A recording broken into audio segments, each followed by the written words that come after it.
The snow didn't care that I had nowhere to go. It fell in thick, relentless sheets, pressing against my back like cold hands trying to push me forward. Or maybe down. I couldn't tell anymore. My boots had soaked through somewhere around the 3rd mile, and the numbness that had started in my toes had crept upward, until my legs felt less like mine, and more like borrowed things, unreliable and heavy. I stopped walking when the wind shifted, not because I wanted to stop. My body simply refused to take another step. My knees bent on their own, and I found myself kneeling in the snow at the edge of a tree line, hands pressed flat against the frozen ground, breathing in shallow, careful pulls of air that tasted like pine and ice. The weight I carried, the impossible, terrifying, precious weight, pressed forward, and I closed my eyes. Keep going, Penny. That's what I told myself. What I'd been telling myself for 4 days. 4 days since I left Coldmere Pack. 4 days since I walked out through the eastern gate in the gray hour before dawn, carrying nothing but a worn canvas bag, a handful of dried provisions, and the truth that no one in that pack wanted me to keep.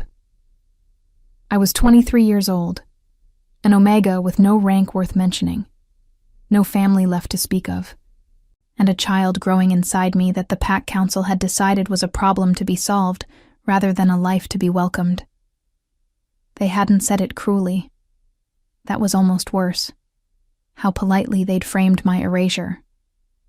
It would be better for everyone, Elder Doran had said, folding his hands on the table like we were discussing crop rotation. An unmated Omega in your condition is a burden the pack cannot carry through the winter season. I hadn't argued.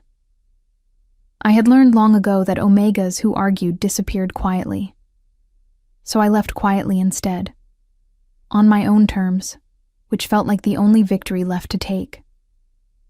The wind howled through the pines, and I forced myself back upright, one hand pressing against the curve of my stomach beneath my cloak.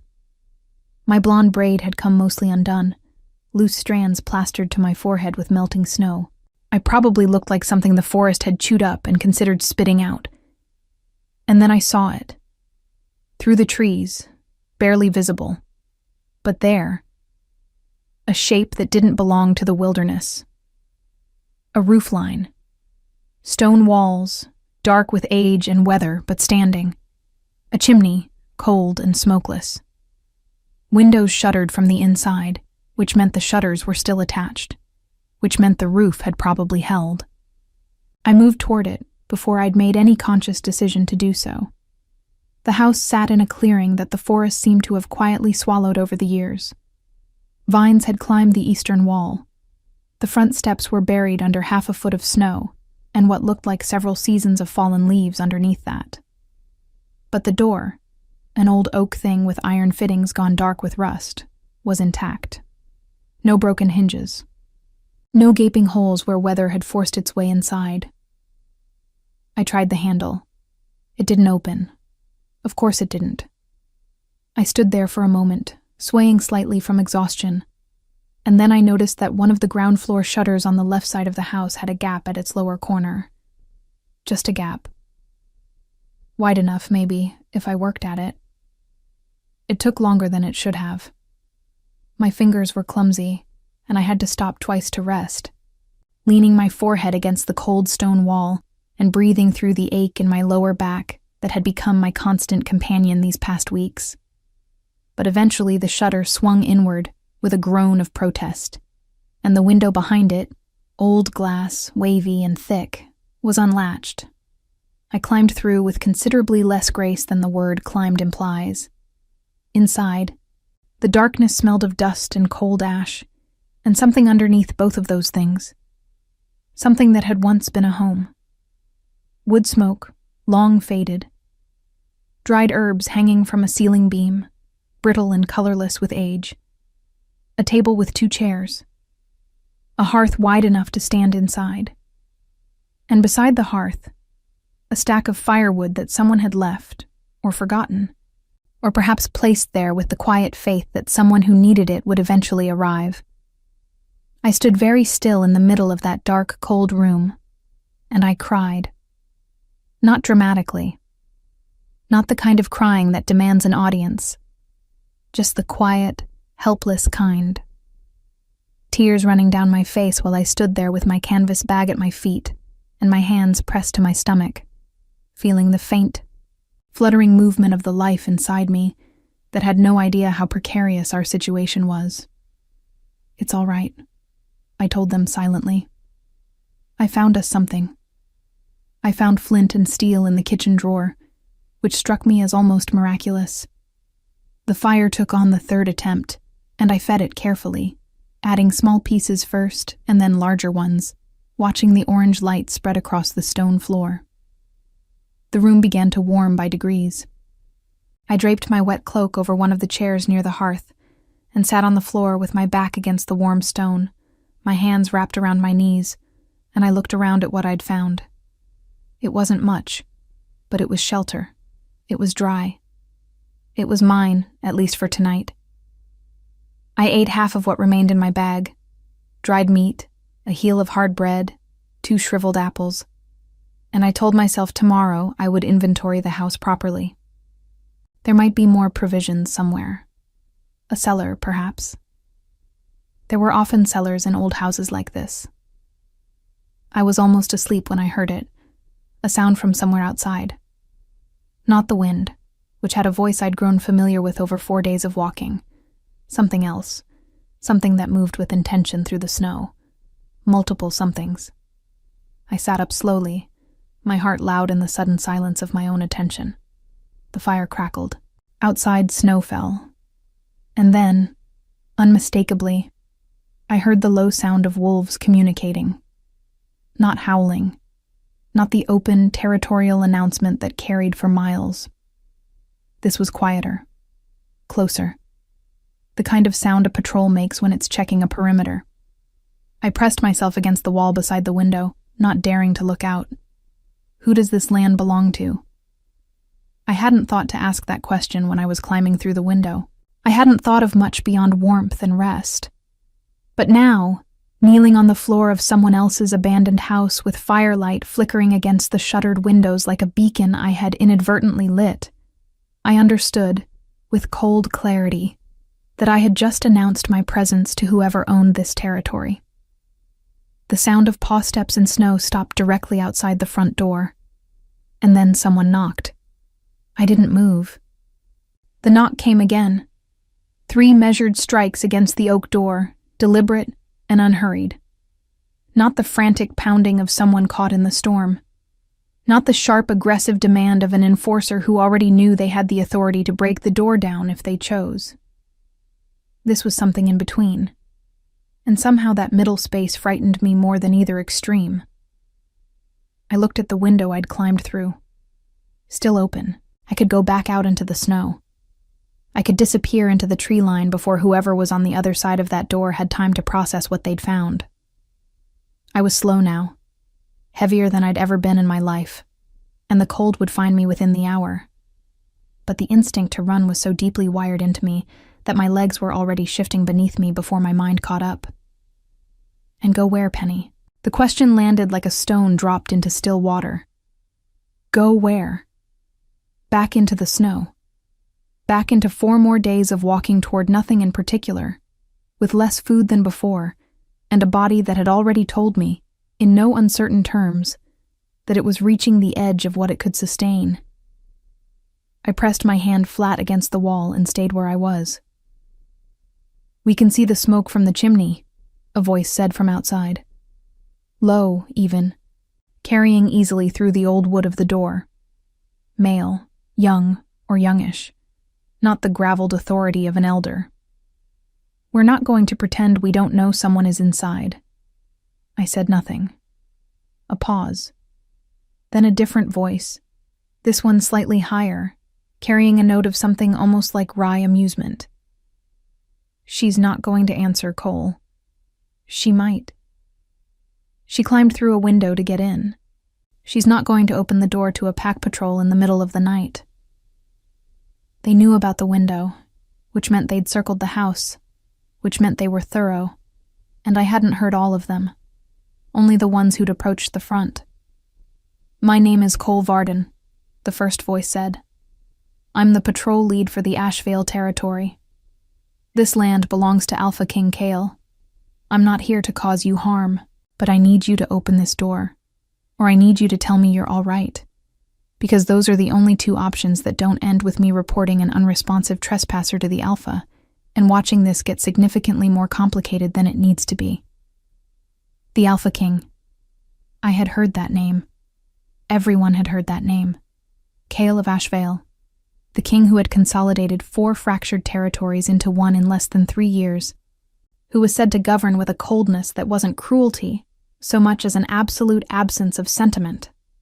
Not a monster, by most accounts, but not a story that ended comfortably for Omegas, who trespassed on his land without invitation. I stood up. My legs protested. My back protested more.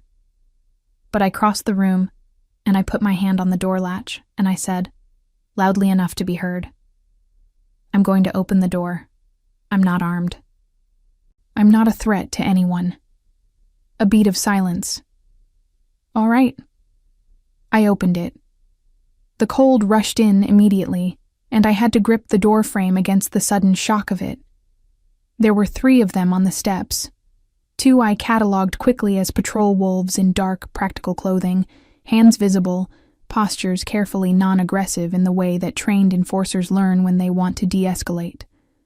The one in front, Cole Varden, presumably, was perhaps 30, with a steady, dark-eyed gaze that swept over me in a single assessing pass, and then went very, very still. I watched him recalibrate. Whatever he'd expected to find, a rogue, a criminal, a territorial threat, he had not expected a woman with a blonde braid, half fallen out of its tie, dark circles under her eyes, a worn cloak dripping snowmelt on the threshold, and the unmistakable silhouette of late pregnancy beneath her traveling dress. Oh, he said. Just that. I didn't know whose territory this was, I said. My voice came out steadier than I felt. I've been walking for 4 days. I saw the house. I needed shelter. I'll leave at first light if that's what's required. Cole looked at the wolf to his left, who looked back at him with an expression I couldn't fully read. Then Cole looked at me again and said, with the careful tone of someone choosing their words with great deliberation, Where did you come from? Coldmere. Something shifted in the air between the 3 of them. Not alarm exactly. Recognition, maybe. Or the particular quality of silence that falls when people know more than they're going to say out loud. That's 4 days northeast, the wolf on the left said slowly. On foot. Yes. Alone? Yes. Cole was quiet for a moment. The snow fell around us, indifferent to the weight of the conversation. Then he said, I can't let you stay here unsupervised on Ashvale land. That's not something within my authority to permit. He paused. But I'm also not going to walk away from this situation and pretend I didn't find it. That's not something I'm willing to do. What does that mean, practically speaking? It means, he said carefully, that I'm going to have to bring you in, to the main estate, to report to the AlphaKing. The words landed with a weight I felt in my chest. The AlphaKing. I thought about Elder Doran's politely folded hands. I thought about how easily the powerful disposed of inconvenient Omegas when the math of it suited them. And if I refuse? I asked. Cole's expression didn't change, but something in it softened, just slightly, in the way that people do when they're about to tell you a truth they wish they didn't have to. Then I report an uncooperative trespasser, and someone else comes instead of me. And I can't promise that someone else will stand here and have this conversation with you. I looked at him for a long moment.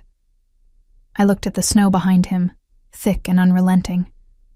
I looked down at my hands, still gripping the doorframe.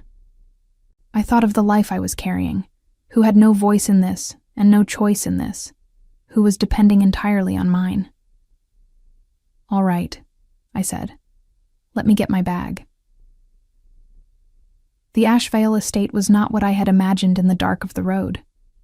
I had built it in my mind as something severe and cold. All stone angles and narrow windows, a place designed to project dominance rather than shelter anything living. What I found? When Cole's patrol brought me through the outer gates as the night deepened toward its earliest morning hours, was something that defied that picture entirely. The estate was vast, yes, but it had clearly been added to over generations. Older stone buildings connected to newer timber construction, lanterns burning along covered walkways, the sound of a river somewhere below the eastern slope. It smelled of wood smoke and pine resin and something warm underneath, the collective breath of a large household that had been there for a long time. A woman met us at the inner door, middle-aged, sharp-eyed, with the no-nonsense posture of someone who managed large numbers of people and had long since stopped being surprised by anything. She looked at me the way a doctor looks at a patient brought in from the cold, quickly, clinically, cataloging what needed to be addressed. "I'm Nara," she said. "I run the household. Come inside." "The Alpha," Cole began. "Will be informed in the morning," Nara said, with a tone that closed the subject completely. "She's exhausted. Whatever this is can wait until she's eaten and rested." I followed her inside. She put me in a room on the ground floor, small but clean, with a bed that had actual quilts, a fire already burning, and a basin of warm water on the table. She brought food herself. Soup, bread, a cup of something herbed and warm that she said without preamble was good for the kind of exhaustion I was clearly carrying. I ate everything. When she came back to take the dishes, she paused at the door and looked at me with an expression I hadn't seen directed at me in long enough that it took me a moment to name it. Concern. Genuine, uncomplicated concern. "Sleep," she said. "Nothing is going to happen to you tonight." I believed her, which surprised me. I lay back against the pillow in that small, warm room, listening to the house breathe around me, the distant sounds of other people, other lives, the creak of old timber settling in the cold. My hand rested on my stomach. The flutter I'd felt earlier came again, brief and certain, like a question being asked. Are we safe? I didn't know. I had no way of knowing. Tomorrow, I would stand in front of an AlphaKing and explain myself, and I had no power and no leverage and nothing to offer except the truth of my situation, which powerful people had already shown me they found inconvenient. But tonight the fire was warm. Tonight someone had brought me soup without asking anything in return. I closed my eyes, and for the first time in 4 days, I let myself sleep. I didn't dream, but somewhere in the deepest part of that sleep, I had the strange, irrational sense that something was watching over the house. Not threateningly. The way certain things in the world are simply present, patient, enduring, and unmoved by weather. I didn't know it then. But in the morning, I would find out that AlphaKing Kale had been awake when Cole's report arrived, that he had come down the hall himself, silently, and stood outside my door for a long moment before turning away, and that he had told Nara to make sure the fire didn't go out. I woke to gray morning light pressing through the curtain gap and the distant sound of the household already in motion. For exactly 3 seconds, I didn't remember where I was. I felt only the warmth of the quilts, the softness beneath me that was so foreign after 4 nights on frozen ground that my body had apparently decided it was a hallucination and refused to fully accept it. Then memory returned in a quiet rush. The snow, the house, Cole's measured voice on the doorstep, Nara's soup. And with it came the awareness that today was the day I would have to account for myself to someone who had every reason to send me back out into the cold. I sat up slowly and took stock. My boots had been cleaned and set near the hearth to finish drying. My cloak, which had been draped over the chair when I fell asleep, had been moved to a hook on the wall. On the table beside the basin, there was now a small breakfast: bread, butter, a boiled egg, a cup of tea gone slightly cool, that hadn't been there when I'd closed my eyes. Someone had come in while I slept and done these small, careful things without waking me. I sat with that for a moment. It was such a simple set of gestures, and yet I could not remember the last time anyone had done something for me without calculating what they would need in return. I ate. I washed my face. I rebraided my blonde hair as neatly as I could manage, which was not very neatly. My hands weren't quite steady. And then I sat on the edge of the bed and waited, because there was nothing else to do. Nara came for me an hour later. She didn't offer me reassurances on the walk through the estate's interior hallways, which I found I appreciated more than I would have appreciated false comfort. She walked at a pace that accommodated mine without making a production of it, and she pointed out, in the tone of someone passing along practical information rather than making conversation. The AlphaKing has been informed of the situation. He will hear what you have to say before any decision is made. He does not make decisions without information. That much I can tell you with certainty. What kind of man is he? I asked. Nara was quiet for a few steps. Precise, she said finally. He says what he means. He does not enjoy people who waste his time with apologies or theater. Tell him the truth plainly, and you will fare better than most. The hallway opened into a broader corridor, then into a room that stopped me at the threshold for a moment. Not because it was intimidating in the way throne rooms are designed to intimidate, with their high ceilings and their deliberate coldness. It was the opposite. It was clearly a working room, a large table covered in maps, ledgers stacked at one end, 2 chairs pulled close to a hearth where a fire burned steadily. Bookshelves lined 2 walls. Morning light came through tall windows that looked out on a landscape of snow-covered hills rolling away toward a dark tree line. And standing at those windows, his back to the room, was Kale. I had built a picture of him from the stories that traveled between packs, the way all important rumors travel. Carried in the mouths of traders and messengers, embellished at every stop.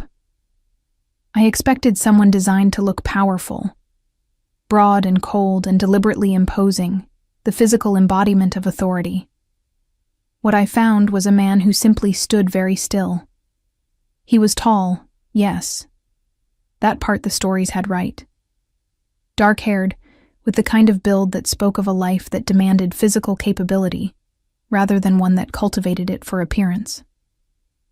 But what I noticed first, in the moment before he turned, was the stillness itself.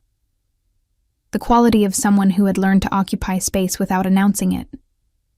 Someone who watched more than he spoke, and thought more than he watched.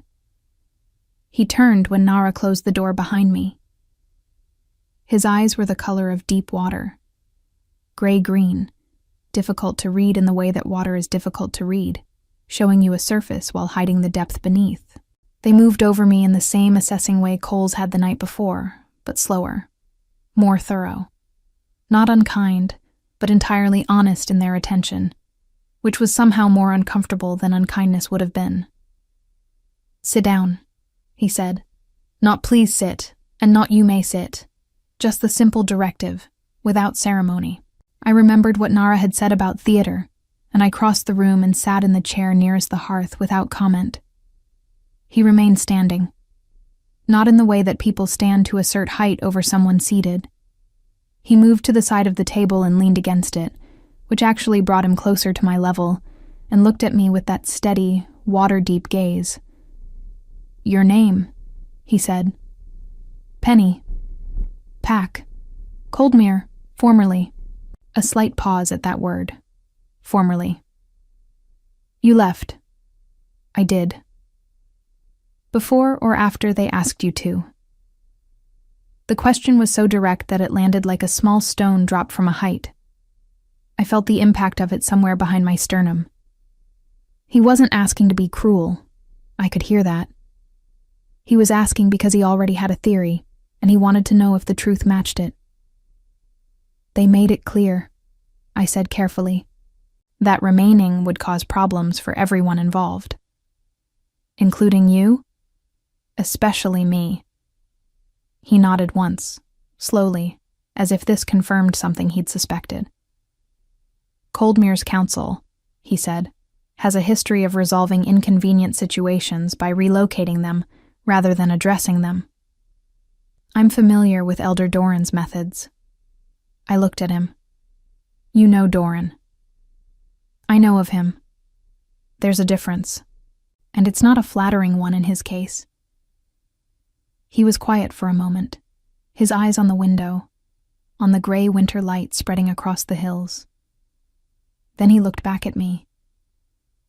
You walked 4 days through the Ashvale wilderness in the middle of the season's worst snowfall and took shelter in an abandoned property on my land. That tells me either you were desperate or you were reckless. Looking at you, I think it was the first one. Both, probably, I said. Something shifted in his expression. Not quite a smile. Not yet. But an acknowledgement of something. A slight easing of the precision he wore the way other people wore armor. The house you found, he said, belonged to my uncle. He died 3 years ago. I haven't decided what to do with it. He paused. It needed the chimney checked. Cole tells me the fire burned cleanly, which suggests the flue is still sound. I had the disorienting sense that he was telling me something sideways, something that wasn't quite the conversation we appeared to be having. I'm not asking for charity, I said. I want to be clear about that. I'm asking for... I don't know exactly what I'm asking for. Time, maybe.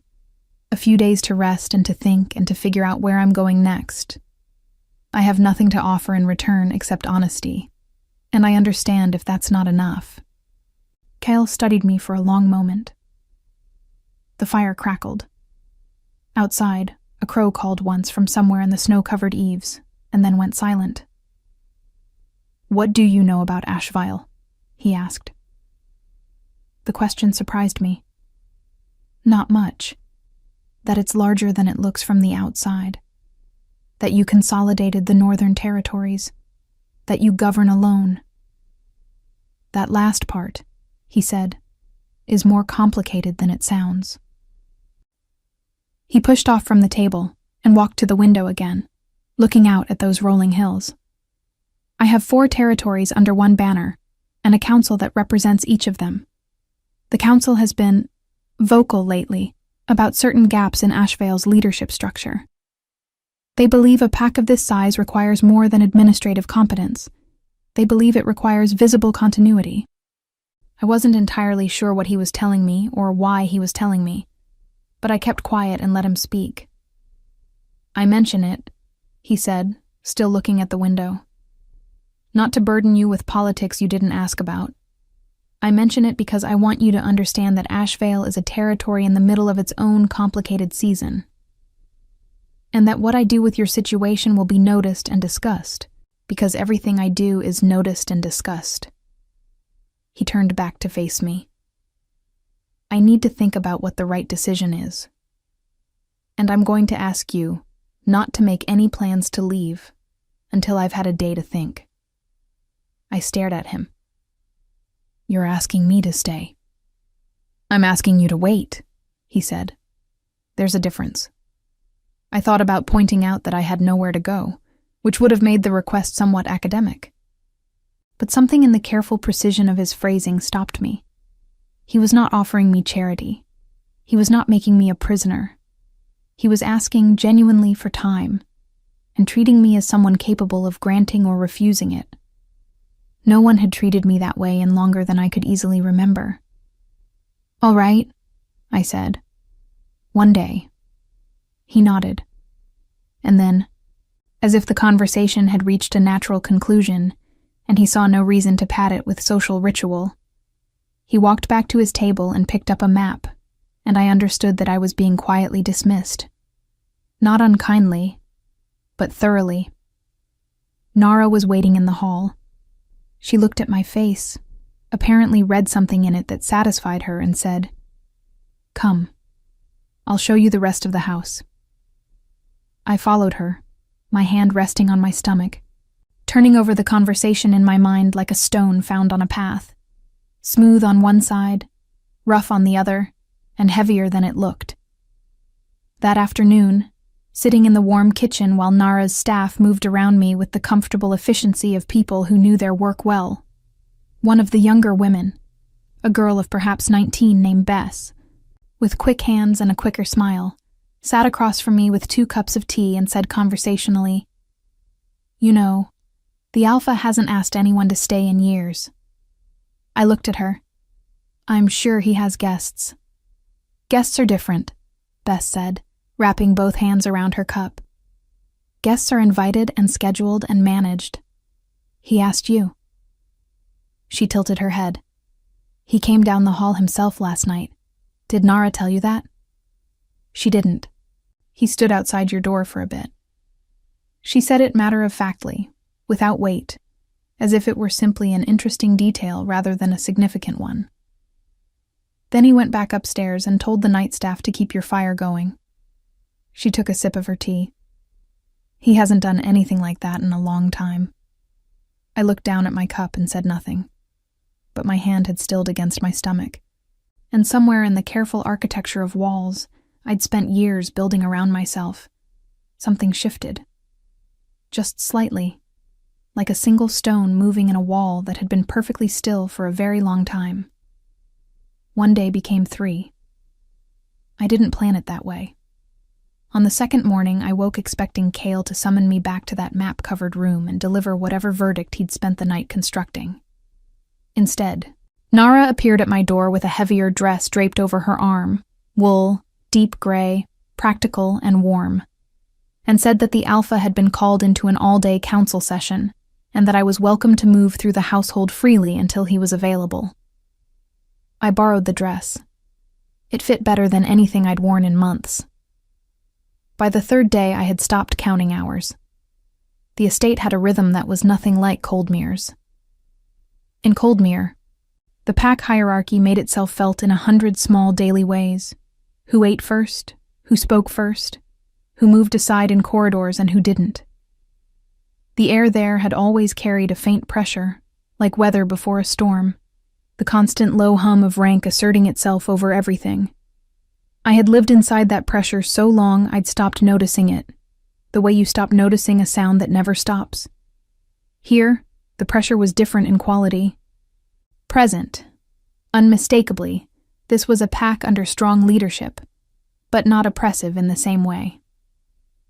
The staff moved with purpose rather than anxiety. People disagreed with each other openly in the kitchens and the workrooms, and then continued working side by side, without the disagreement becoming a wound. Bess argued cheerfully with the head cook about the correct way to salt a broth, and nobody's rank was invoked even once.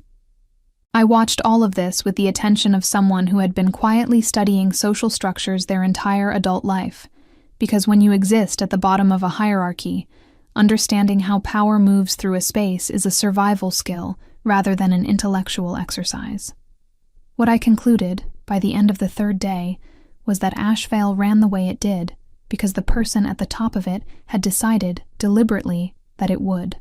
That the tone of a territory begins with its leader and filters downward through every interaction until it becomes the water everyone swims in without thinking about it.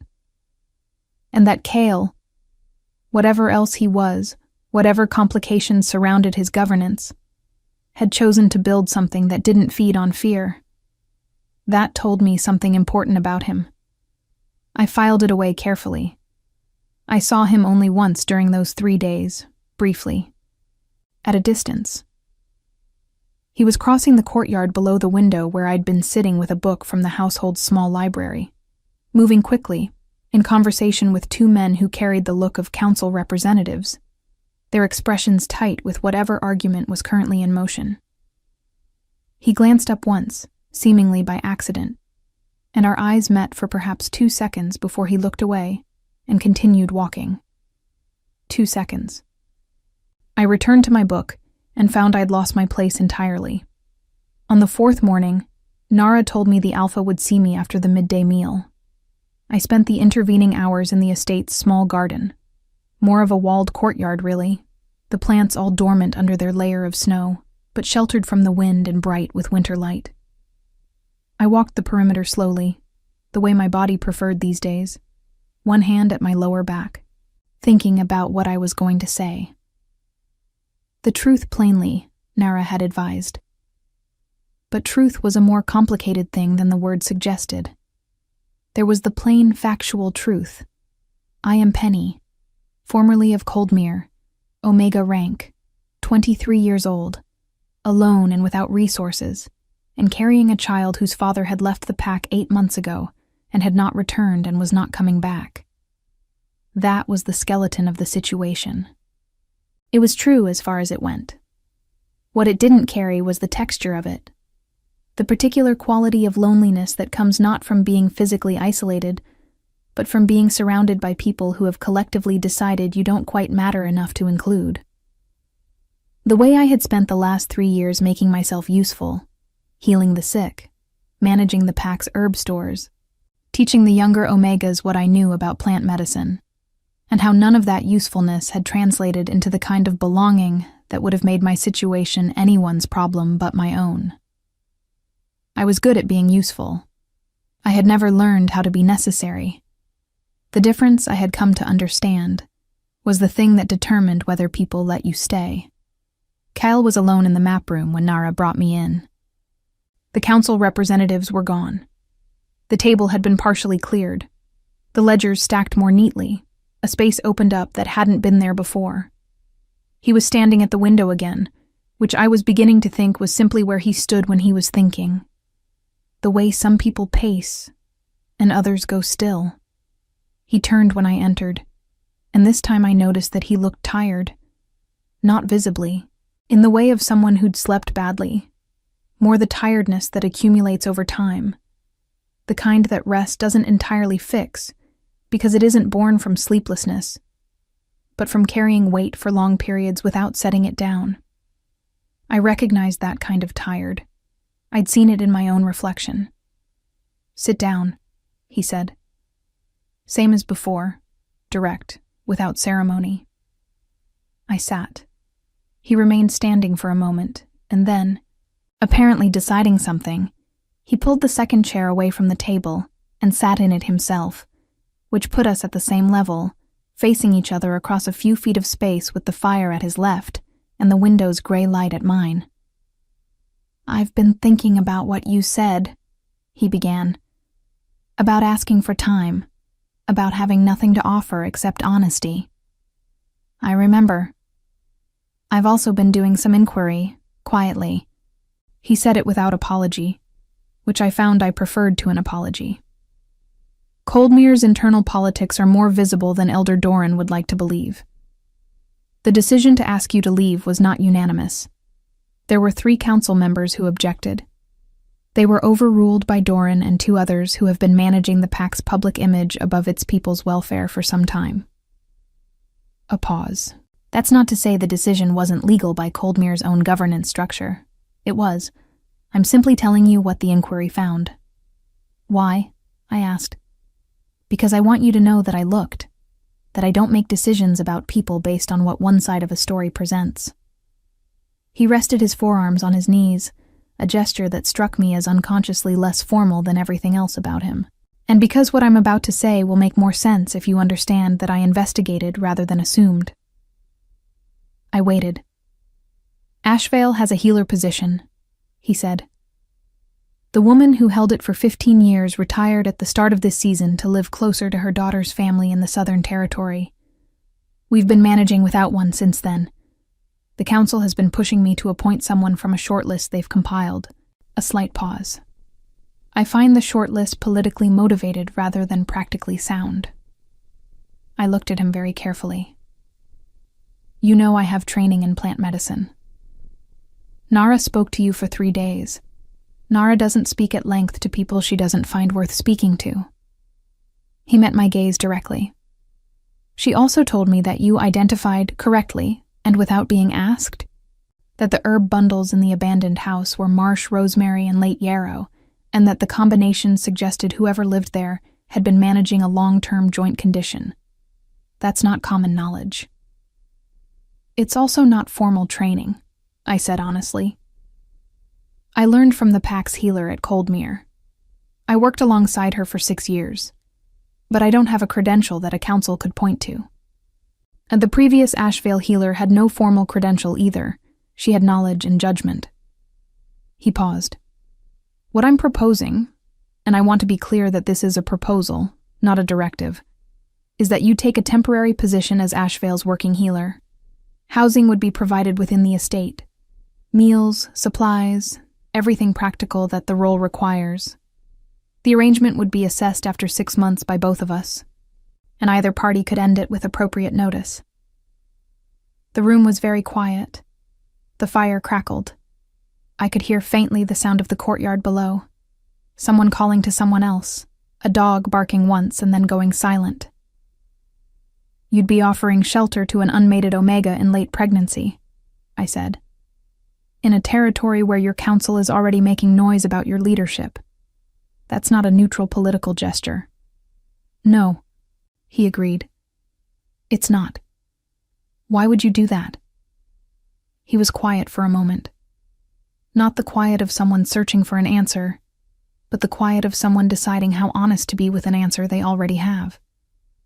Because the alternative, he said finally, is to send you back out into the snow, and that is not something I'm willing to do.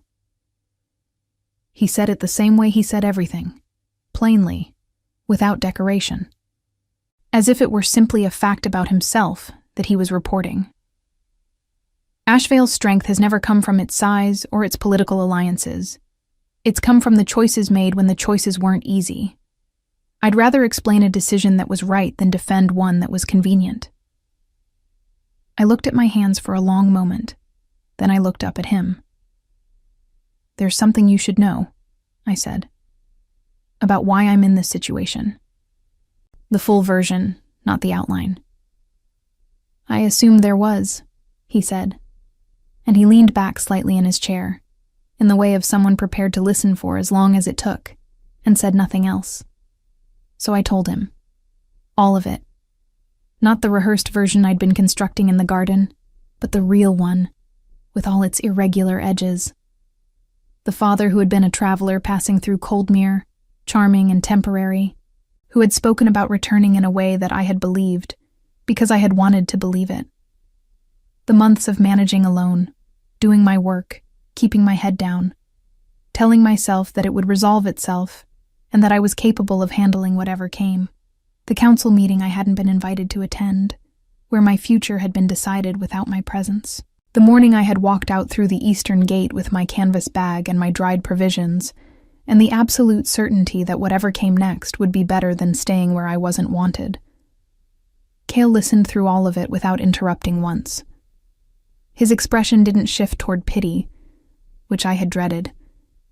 It stayed in that steady, attentive register, someone receiving information and treating it with the seriousness it deserved.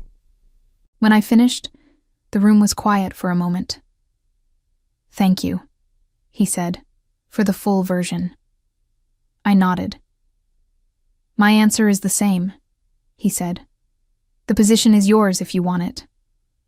I thought of Bess's easy laugh in the kitchen, of Nara's no-nonsense competence and her quiet gestures of care, of the courtyard in winter light and the way the estate breathed around its inhabitants like something living, of the fire that had been kept burning through the night for someone who was, at that point, still a stranger. Yes, I said. I want it. Something in his expression settled. Not dramatically, not the way relief looks in stories. Just a quiet resolution, like a held breath released. He stood and extended his hand across the space between us, a formal gesture of agreement, the kind exchanged between equals confirming a decision. I stood and shook it. His grip was firm and brief and entirely straightforward, and when he released my hand, he said, Nara will arrange the healer's quarters. They're better than the room you've been in, warmer, with more space. He paused. You'll need this space. In a few weeks. It was perhaps the most understated acknowledgement of the situation anyone had ever offered me. I found, unexpectedly, that it made me want to laugh. A real laugh. The kind that had been very scarce lately. I managed to keep it to a smile. He noticed. And this time, the slight shift in his expression moved clearly enough in one direction that I could name it without uncertainty. He smiled back. Winter broke slowly, the way it always does in the Northern Territories, not in a single dramatic thaw, but in increments, one gray morning at a time, until you look out the window one day and realize the light has changed quality without you noticing exactly when. I noticed it on a Tuesday in late February, standing in the healer's workroom that had become, over the past 6 weeks, the most genuinely mine that any space had ever felt. The herbs I'd gathered from the estate's dried stores were arranged along the window shelf in the order I preferred. My notes, observations, formulations, the careful records of every member of the pack I'd treated since taking the position, filled 2 ledgers that I'd requested from the household stores and received without question. The work table smelled of dried lavender and pine resin and the particular clean sharpness of yarrow, and when the morning light came through those windows, it fell across everything in a way that made the room look like something from a painting, rather than a real place where real work happened. I had treated 41 pack members in 6 weeks. Everything from winter coughs and inflamed joints to a badly sprained wrist on one of the patrol wolves who had fallen during a night crossing and hadn't wanted to report it because he was, in Bess's affectionate assessment, deeply stubborn about that kind of thing. His name was Wren, the same wolf who'd stood to Cole's left on my doorstep that first night, the one with the slightly amused voice. He'd sat in my workroom with the expression of someone enduring something mildly beneath their dignity, while I wrapped his wrist. And then he'd come back 3 days later to tell me it felt better, and stayed for an hour talking about the territory's eastern boundaries, with the ease of someone who had decided, somewhere between the doorstep and the workroom, that I was trustworthy. That was how it happened with most of them. Not dramatically. Not with formal declarations of acceptance. Just gradually, and then all at once. The way trust tends to move when it moves honestly. Cole checked in every few days, officially to report on patrol activities that intersected with anything health-related, unofficially because he had appointed himself something between a liaison and a quiet guardian, and seemed to feel that keeping an eye on things was both his responsibility and his preference. He didn't make a production of it.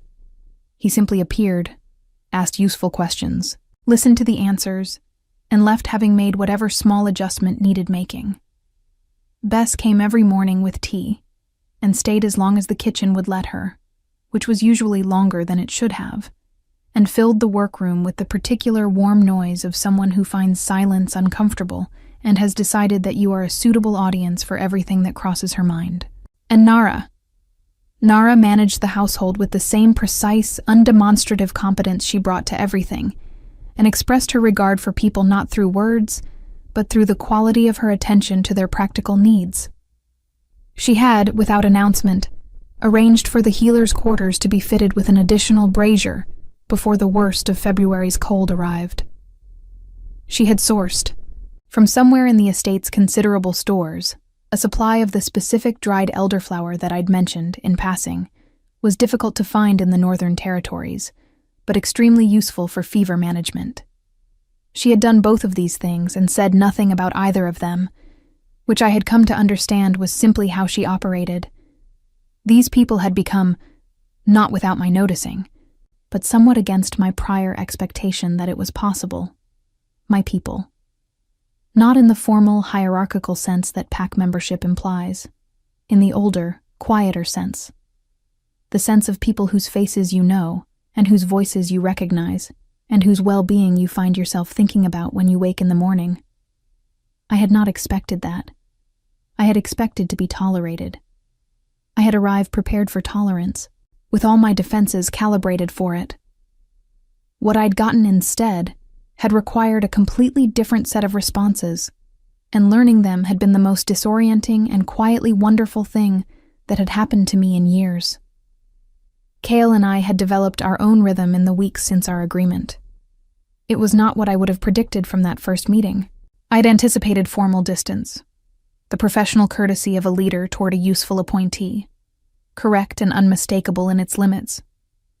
What actually developed was something more complicated and more interesting. He came to the workroom twice a week, ostensibly to review whatever health matters he needed to be informed about as pack leader. Outbreaks, injuries, anything systemic that his governance needed to account for. In practice, these meetings regularly extended past the practical agenda into something that was simply conversation. He asked questions that suggested he had been thinking about things we'd discussed previously. I asked questions back, because I had learned that he preferred exchange to performance, and because I was genuinely curious about how he thought. He had been the Alpha King for 6 years. He had taken on the role at 28, following the death of his father, in a territory that was already beginning to fracture along old boundary lines. The consolidation of the 4 territories, the thing that had made his name, had taken 3 years of negotiations, compromises, and at least 2 situations that he described in the brief, neutral language of someone who has processed difficult events and filed them away, rather than carrying them constantly forward. He was, I had concluded, a man who felt things deeply and had learned to express them obliquely. Not out of coldness, but out of a precision about language, a sense that words meant things and should therefore be used carefully rather than abundantly.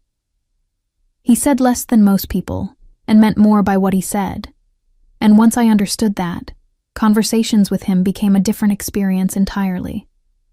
You had to listen at a different frequency. I told him this one afternoon in early March, sitting across from him at the work table while snow still dusted the window ledge outside, but the light had already begun to carry the particular golden quality that announced spring's eventual arrival. He looked at me for a moment. "Most people find that frustrating," he said. "Most people want to be handed things," I said. "I've spent my whole life learning to read what wasn't being said directly. You just happen to be worth reading." A silence, the kind that has texture. "You're very straightforward," he said. "For someone who spent years being told their observations didn't matter." "They told me my rank didn't matter," I said. "I never agreed about the observations." He looked at me with that water-deep gaze for a long moment, and then he said quietly and without preamble, "I'm glad Cole's patrol found you." I thought about the snow that night, the chimney smoke rising through the dark, the terrifying, exhausted calculation I'd made at the threshold between running and staying. "So am I said. My daughter arrived on the 14th of March, in the early morning hours when the household was just beginning to stir. Nara was there, and the estate's midwife, a calm, experienced woman named Petra, who had delivered more than 40 pack children and approached the entire endeavor with a brisk, cheerful competence that I found enormously steadying. Bess was there too, in the corner, officially for moral support, and unofficially because no one had been able to convince her to leave. And she had spent the last 2 hours holding my hand and talking about completely unrelated things in the evident belief that distraction was a form of medicine, which honestly was not wrong. She was small and pink, and furious about being in the world, my daughter. She announced herself with a cry that seemed entirely too loud for something so newly made, and then quieted the moment she was placed against my chest, as if she had simply needed to establish that she had a voice and was prepared to use it. I looked at her face, the improbable perfection of it, the way she already seemed to be thinking about something. Small brow furrowed with the effort of processing a world that was overwhelming and entirely new. And I felt something so large and so simple that I didn't have a word for it. I named her Wren. After the smallest bird, which is also among the loudest. Kyle came to the doorway an hour later, when the room had settled into quiet, and Petra and Nara had stepped out to give me space. He stopped at the threshold in a way that made it clear he would not enter without being invited, which was so exactly him that it made something in my chest ache with a warmth I no longer tried to name with caution. "Come in," I said. He crossed the room and looked at Wren with an expression I had never seen on his face before, something completely unguarded, all his precision temporarily set aside, the way a person looks at something that disarms every defense simply by existing. "She's very small," he said. "She's very loud," I said. "She comes by it honestly." He looked at me then, and I saw the same unguarded thing still in his eyes, wider now and directed at me. And I understood that whatever complicated sideways thing had been building between us over these weeks of workroom conversations and careful distances and small gestures that meant more than they said, it had arrived somewhere, not with ceremony, not with declaration, just with the quiet certainty of something that had been true for a while and was simply now acknowledged. "She has somewhere to be," he said finally. "Both of you do." He said it in that way he had, plain and direct, and meaning more than the words. "I want you to know that. Whatever you decide, going forward, about what this is and what you want from it, you have somewhere to be. In Ashvale. I mean that without conditions." I looked at him for a long moment. My daughter made a small sound in my arms and settled deeper into sleep. "I know," I said. "I've known for a while." Spring came fully by April. The courtyard garden woke up in stages, snowdrops first, then the earliest crocuses pushing through softened earth, then the gradual return of green to the hills beyond the estate walls. The pack moved differently in spring, lighter, the accumulated weight of winter months releasing slowly from collective shoulders. Wren grew the way new things do, rapidly, and with a single-minded commitment to the business of existing that I found instructive. She was curious and stubborn, and had a way of looking at unfamiliar people with an evaluating steadiness that Cole, meeting her for the first time at 6 weeks old, said reminded him uncomfortably of the AlphaKing, which made Cale, who was standing nearby, go entirely still for a moment, before something in his expression shifted into what I had learned to recognize as the version of amusement he allowed himself in company he trusted. The council, for their part, had surprised me. There were 2 members who had opposed my appointment quietly, and continued to do so, in the way of people who have decided their position is a matter of principle, rather than examining whether the principle still applies. But the majority had come around, not through argument, but through the simpler mechanism of watching the pack's health outcomes improve over the winter months and finding it difficult to argue with results. Wren had become, improbably, something of an advocate.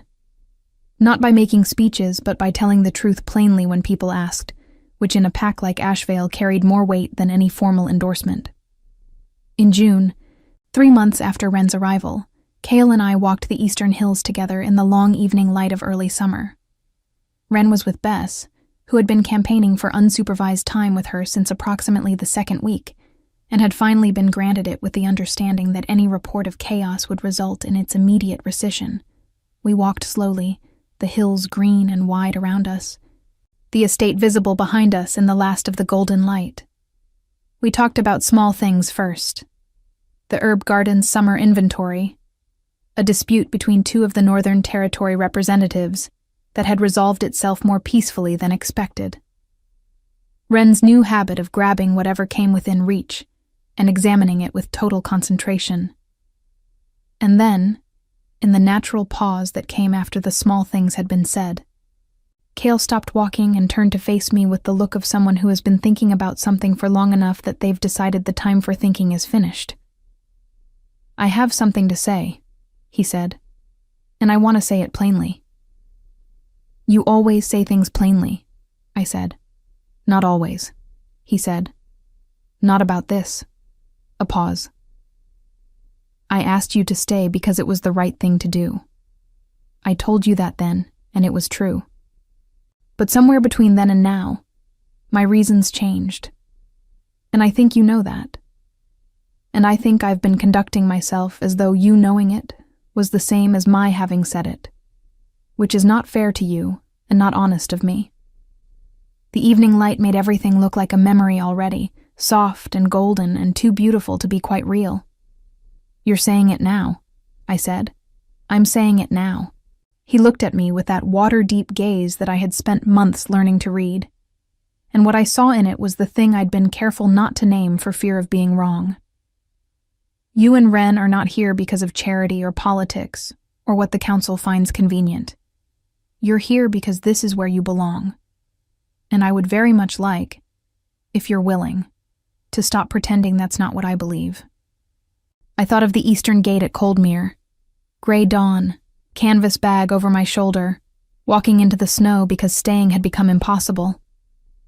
I thought of the abandoned house and the fire I'd built from someone else's woodpile, and the knock on the door that I'd almost not answered. I thought of all the ways that life had been trying to bring me somewhere I didn't know to look for. I'm willing, I said.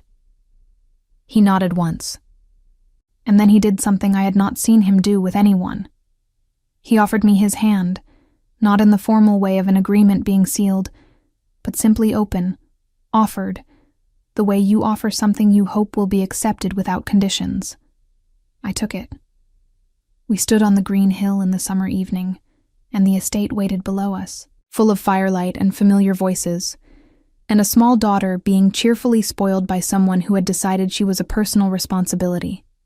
The river caught the last of the sun somewhere below the eastern slope, and the hills rolled away in every direction, wide and unhurried, patient in the way that land is patient, having seen everything and rushing nothing. There was no ceremony to mark the moment, no public declaration. Just two people on a hillside deciding together, which was the most honest form that any decision could take. In the years that followed, Ashvale grew quieter in the way that territories do when they have found their equilibrium. The council debates continued, because governance requires debate to function honestly. But the particular anxiety that had hummed underneath those early months resolved into something steadier. The healer's workroom expanded into 2 rooms when the volume of work required it. Ren became the patrol's second, a promotion that he received with the exact level of affected indifference that everyone expected, and then immediately applied himself to with total dedication. Cole remained patrol lead until he chose, at his own time and on his own terms, to step back into an advisory role that suited him better. Bess, as predicted by everyone who knew her, became indispensable to the household in approximately 7 different capacities simultaneously, and seemed to find this arrangement entirely satisfactory. Nara retired from active household management when Ren was 4 years old, in the quiet, deliberate way that Nara did everything, after ensuring that every system she had built continued to function perfectly without her. She moved into a smaller house on the estate grounds and spent her mornings in the garden and her afternoons, frequently in the healer's workroom, where she had discovered a late-life interest in plant medicine that I suspected had always been there and simply needed room. Ren grew up in the green hills and the long corridors and the warmth of a household that had always treated her as belonging to all of them collectively, which she accepted as her natural due with the easy confidence of a child who has never had reason to doubt her welcome. She had her father's stillness and her mother's habit of watching carefully before speaking, and a laugh that Bess claimed was loud enough to be heard from the courtyard, which was probably accurate. She was 7 when she asked me, one evening in the healer's workroom where she often came to sit while I worked, why we had come to Ashvale. I thought about it for a moment, about all the true answers, the snow, the exhaustion, the window I'd climbed through in the dark. I was looking for somewhere safe, I told her, and I found somewhere I belonged instead. Those aren't always the same thing. When you're lucky, they are. She considered this with the gravity she brought to important information, and then she nodded, apparently satisfied, and went back to the book she'd been reading. I went back to my work. Outside, the evening settled over the hills of Ashvale in its unhurried way. The same light it had always been, golden and wide and patient, falling over a territory that had learned, through effort and difficulty and many small decisions made honestly, what it meant to take care of its own. And inside the estate, in the rooms that had become home so thoroughly that I could no longer fully remember what not having a home had felt like, the fires burned steadily through the coming dark, tended and certain, the way some things are when they have finally found their place.